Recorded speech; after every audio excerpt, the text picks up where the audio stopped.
Hey everybody, it's Brandon again with Ventura Regional Sanitation. I'm out here at our Saticoy wastewater treatment plant.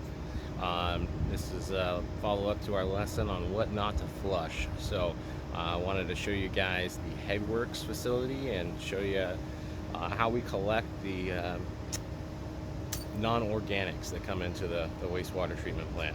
So hope you guys enjoy. All right, so we begin. This manhole here is pretty deep. This is the incoming flow from the main sewer line.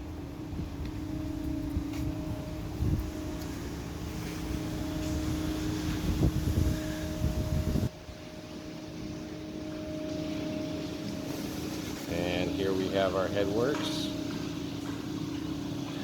So we've got a gate valve where our water comes in. This is a settling channel right here where a lot of the grit will settle out. Then we've got two channels. Normally the water goes through this one. Right now we have a bypass, so we're gonna have water coming through this one here, going through the bar screens where all that stuff is gonna get filtered out.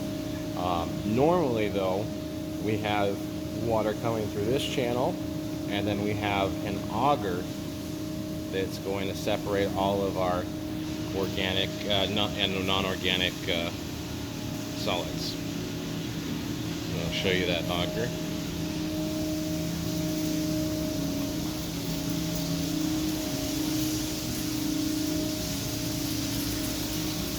So the auger has three parts. The first portion here is a screen section. We've got water jets that are spraying the incoming solids, and they're separating the organic from the non-organic. There's a screen channel under there, so all the organics should fall into the stream, and all the non-organics are going to get carried up through this part here. This is the transport section. And then everything's going to come out here. So what we have here, this is our non-flushables. So mostly rags, wrappers, tampons, condoms, things like that. And then they have to manually remove this stuff where it gets sent to our landfill. After the water passes through that auger, it would actually go into a channel here. There's three pumps, and that will take it out into the rest of the plant. So thanks for watching. Hope you guys enjoy.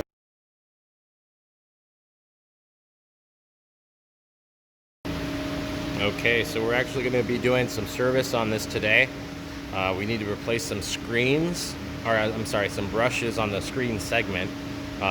So we're gonna have to lift this auger out of here and hopefully out that door using this overhead crane. So we've got it secured now. We've removed the electrical, we've removed the water system. Everything should be clear. The next step is going to be removing the mounting bolt right here. And once we take that off, we should be good to go. We're going to lift this up and see how it floats, where the weight is, and we'll readjust if we need to, but hopefully not. So try and get a video of that for you.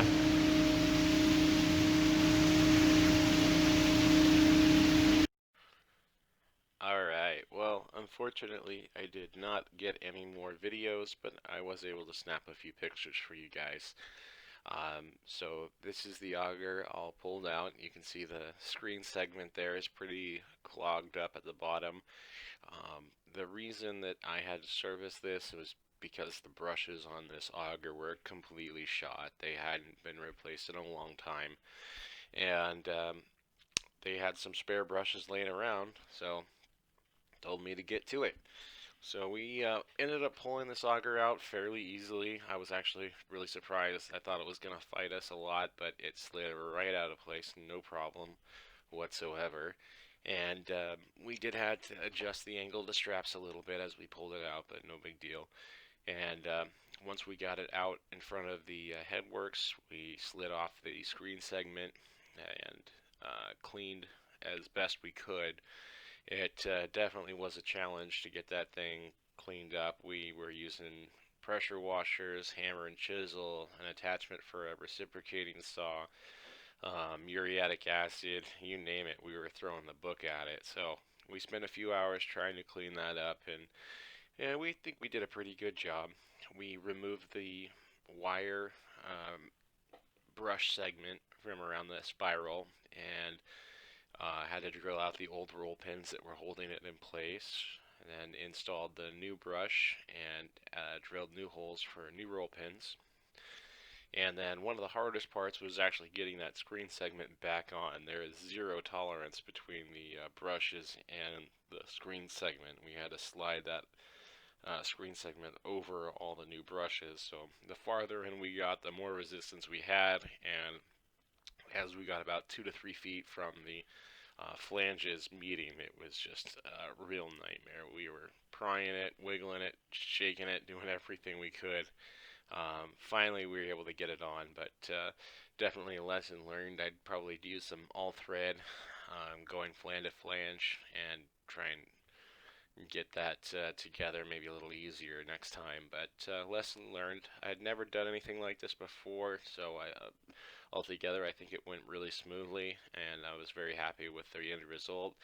We had a spare water system that we installed as well, and the jets are working much nicer now, and you can definitely tell that it's pulling a lot more of the non-organics and everything up through that screen segment. It's separating everything much better. It's cleaning that screen with those new brushes, so it's actually doing what it's supposed to. Well, anyway, I hope you guys enjoyed the video, and I will answer any questions you guys have. All right, thanks.